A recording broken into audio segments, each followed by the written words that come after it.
ओम शांति। आज 9 तारीख है, रविवार है। तो प्यारे बाबा ने आज सारे दिन के लिए स्वमान दिया हुआ है कि मैं सौभाग्यशाली आत्मा हूँ। तो सौभाग्यशाली तो है ही, साथ परमात्मा के बने हैं तो पद्मा पदम भाग्यशाली भी है। तो सारे दिन ऐसे अपने भाग्य के गुणगान गाने हैं। तो आज प्यारे बाबा ने अव्यक्त महावाक्य चलाए हुए हैं, जिसमें बाबा ने स्नेह के ऊपर मुरली चलाई है। बाबा ने कहा हुआ है श्रेष्ठ रचना, माना सर्वश्रेष्ठ रचना परमात्मा की, देवताओं की रचना है और उसका फाउंडेशन है स्नेह। तो बाबा कहते आप बच्चे बाप के बने, तो उसका कारण भी है स्नेह। स्नेह के कारण खींचे हुए हैं। और बाबा जो स्नेह का सागर है, प्यार का सागर है, तो बाप का जो प्यार है वो निस्वार्थ प्यार है। तो इस प्यार के पीछे सब खींचे हुए हैं। तो दुनिया में भी जो आज सब भूखे हैं वो स्नेह के भूखे। और स्नेह ऐसी चीज़ है, बाबा कहते हैं, जो पत्थर को भी पानी बना देती है। तो स्नेह के पीछे सब बिगड़े हुए काम भी बन जाते हैं। तो ऐसे परमात्मा से भी, स्नेह के सागर बाप से भी हमारा दिल का सच्चा निस्वार्थ स्नेह होना चाहिए। जो हम दुनिया में सब परमात्मा को याद करते हैं, लेकिन ऐसे निस्वार्थ स्नेह से शिव बाबा भी हमको याद करें। ऐसा स्नेह बाप और बच्चों के अंदर होना चाहिए। तो सारी मुरली का सार है, सर्वश्रेष्ठ रचना का फाउंडेशन है स्नेह।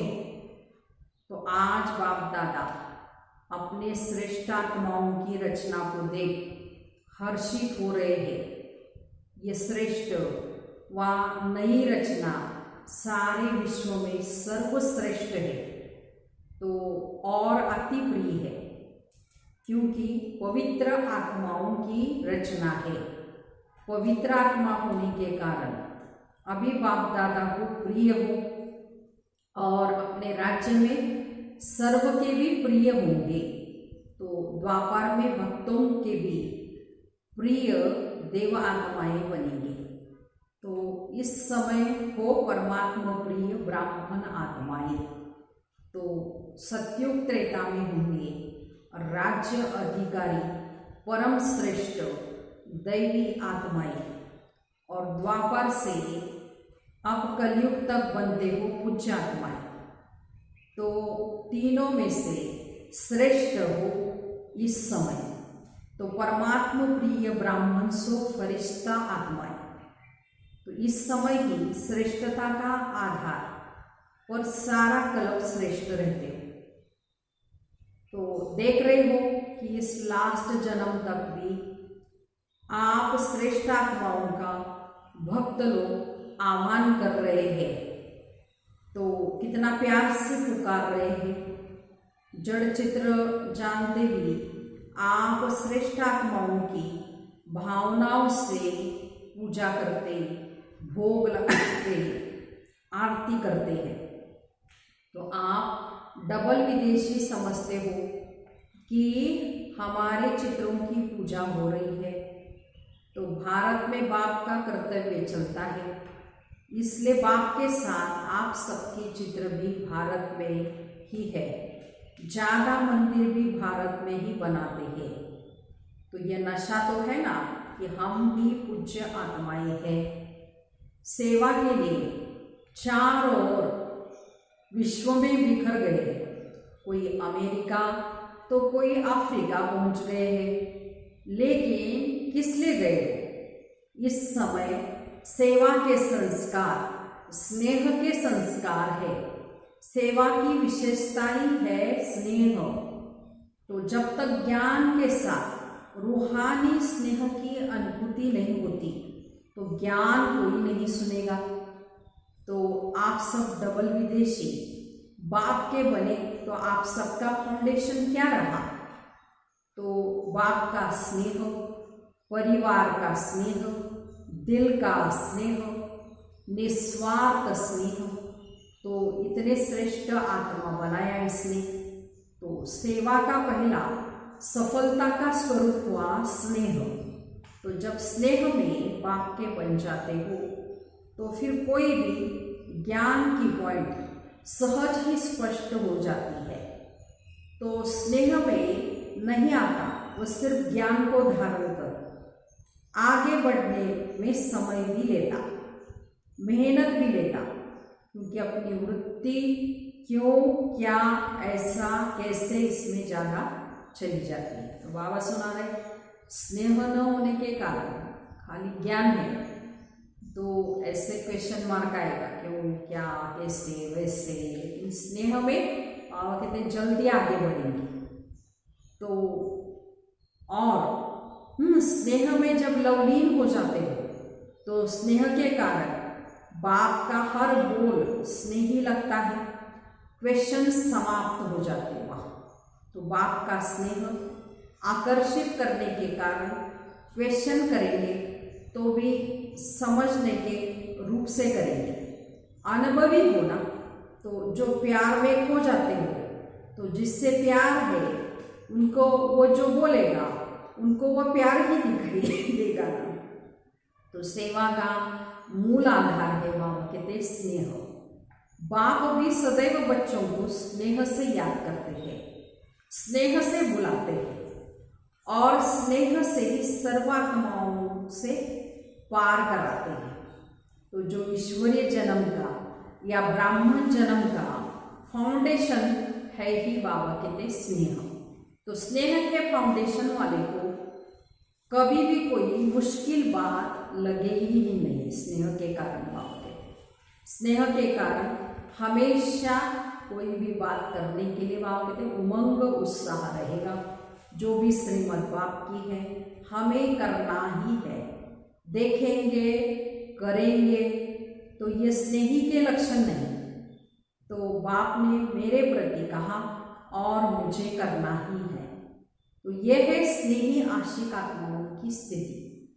तो स्नेही हलचल वाली नहीं होंगी, कभी अचल होंगी। सदा बाप और मैं, तीसरा न कोई। जैसे बाप बड़े थे बड़ा है, तो स्नेही आत्माएं भी सदा बड़ी दिल वाली होती है। छोटी दिल वाले थोड़ी थोड़ी बातों में मुंझेंगे तो छोटी बात भी बड़ी हो जाएगी उनके लिए। तो बड़ी दिल वालों के लिए बड़ी बात भी छोटी हो जाएगी। तो डबल विदेशी सब डबल दिल वाले हो ना बाप कहते। बाप दादा सभी डबल विदेशी बच्चों को देख खुश होते हैं कि इतना दूर दूर से परमाने क्षमा के ऊपर फिदा होने पहुंच जाते हैं। पक्के परमाने हैं बाबा कहते हैं। आज अमेरिका वालों का टर्न है, तो अमेरिका वालों को बाप कहते आ मेरे। तो अमेरिका वाले भी कहते हैं आ मेरे। तो ये विशेषता है ना। वृक्ष के चित्र में भी आदि से विशेष शक्ति के रूप में अमेरिका दिखाया हुआ है। तो जब से स्थापना हुई तो अमेरिका को बाप ने याद किया है।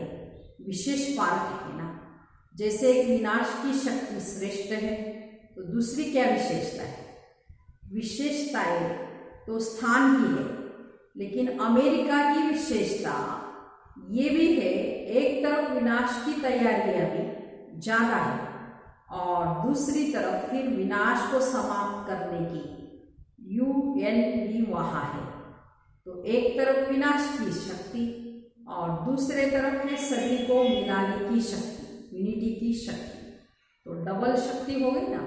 तो वहाँ सभी को मिलाने के लिए प्रयत्न करते हैं। तो वहाँ से फिर ये रूहानी मिलन का आवाज बुलंद होगा। तो वो लोग तो अपनी रीति से सभी को मिलाकर शांति का प्रयत्न करते हैं, लेकिन यथार्थ रीति से मिलाना तो आप लोगों का कर्तव्य है ना। तो वो मिलाने की कोशिश करते भी हैं, लेकिन कर नहीं पाते।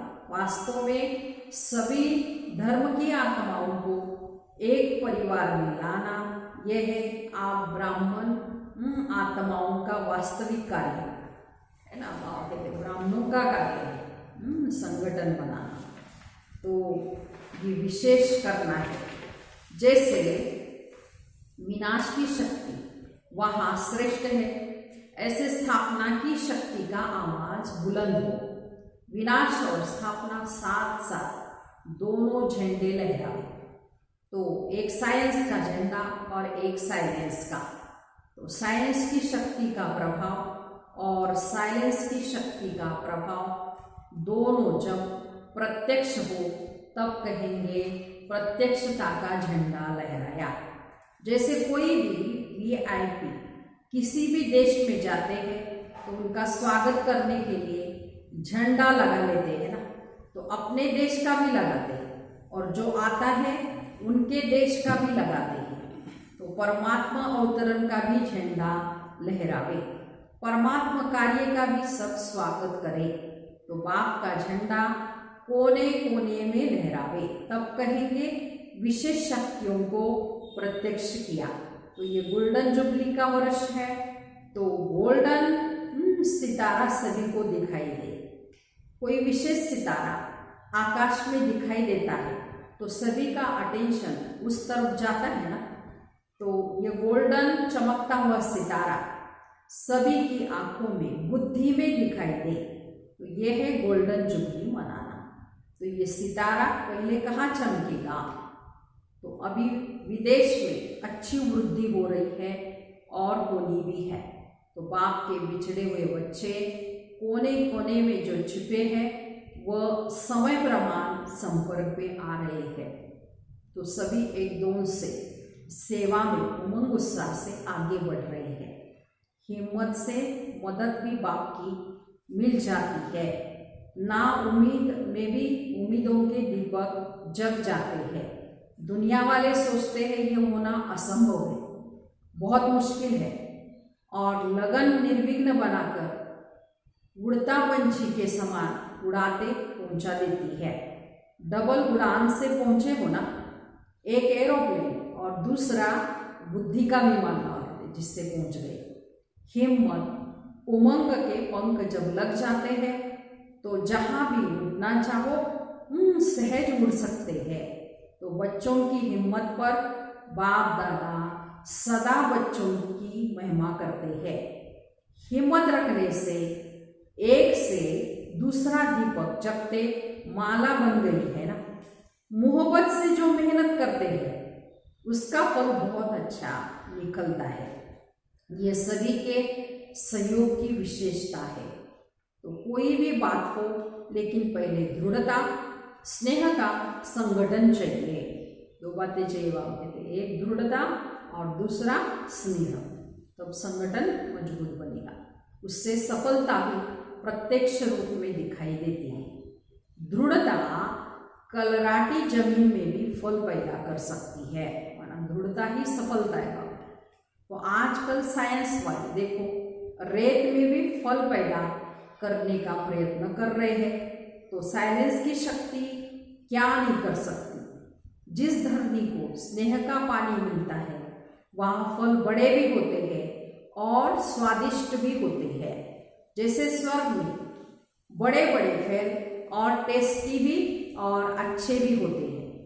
तो विदेश में बड़े फल होते हैं लेकिन बाबा कहते टेस्टी नहीं होते। तो फल की शक्ल बहुत अच्छी होती है लेकिन उसको टेस्ट नहीं।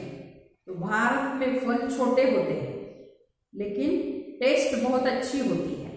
तो फाउंडेशन तो सब यहाँ ही पड़ता है।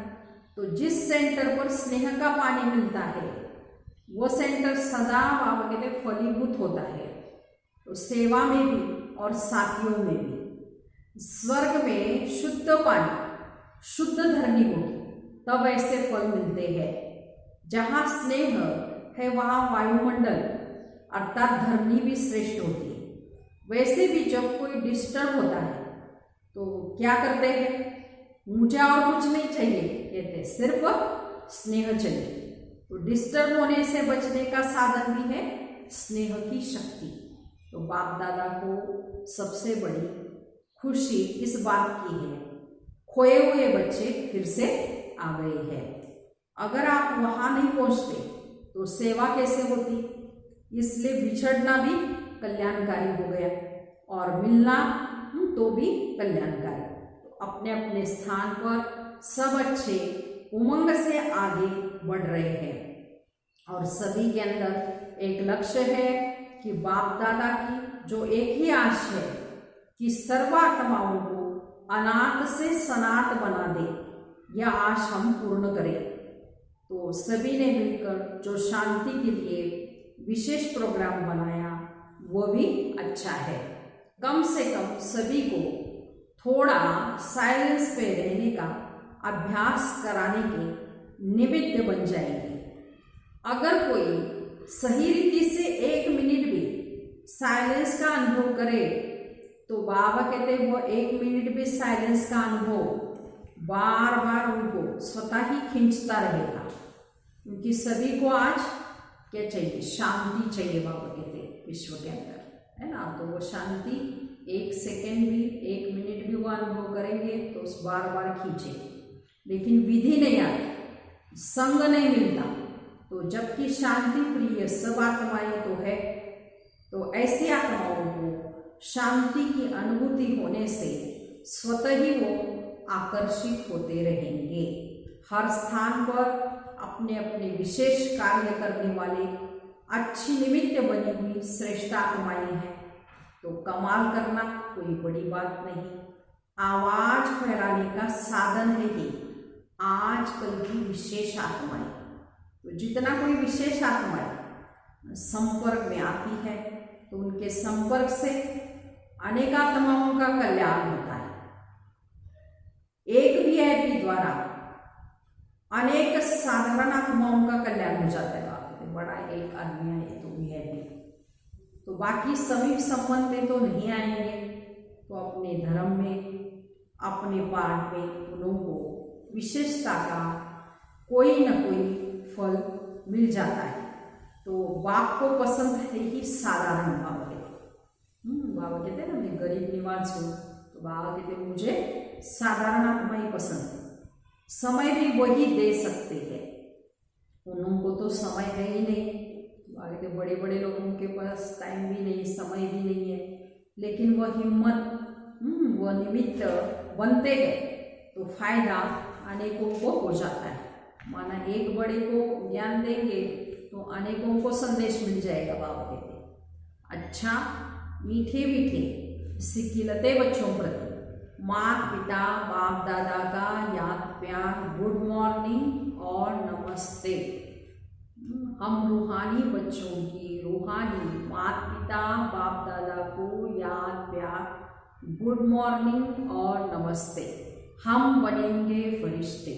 वाह बाबा वाह, शुक्रिया बाबा शुक्रिया, वाह ड्रामा वाह, वाह मेरा भाग्य वाह।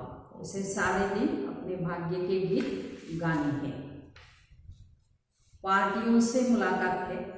सदा अमर हो की वरदानी आत्माएं ऐसा अनुभव करते हो, सदा वरदानों से पलते हुए आगे बढ़ रहे हो ना।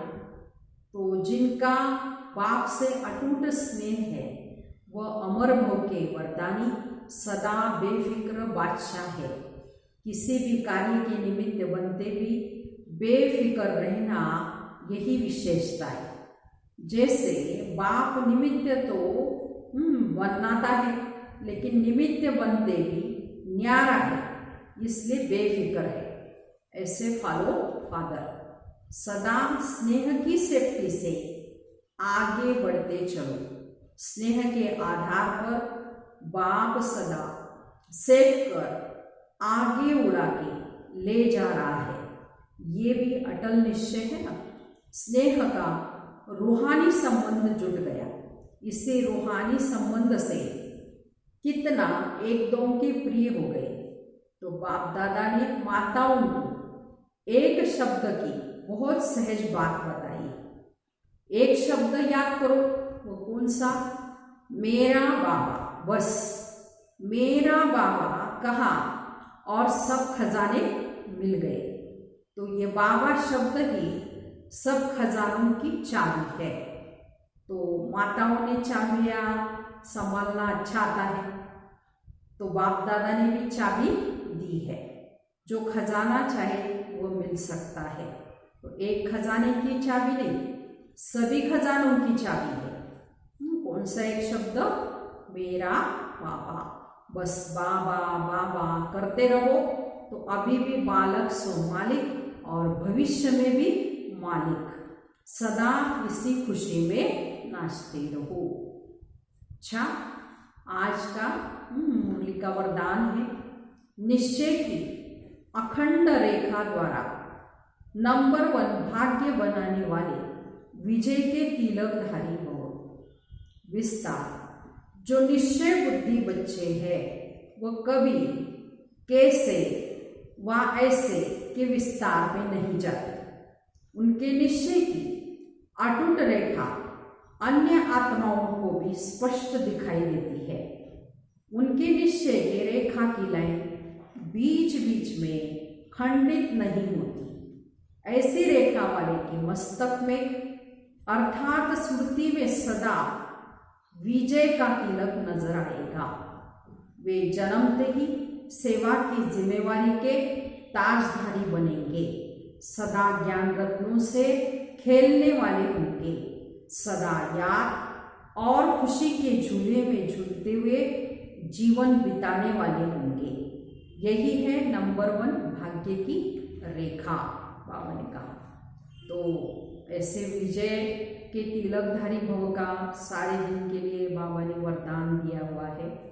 तो इस तिलक के भाग्य की निशानी बाबा ने कहा है कि वो निश्चय बुद्धि आत्मा होंगे।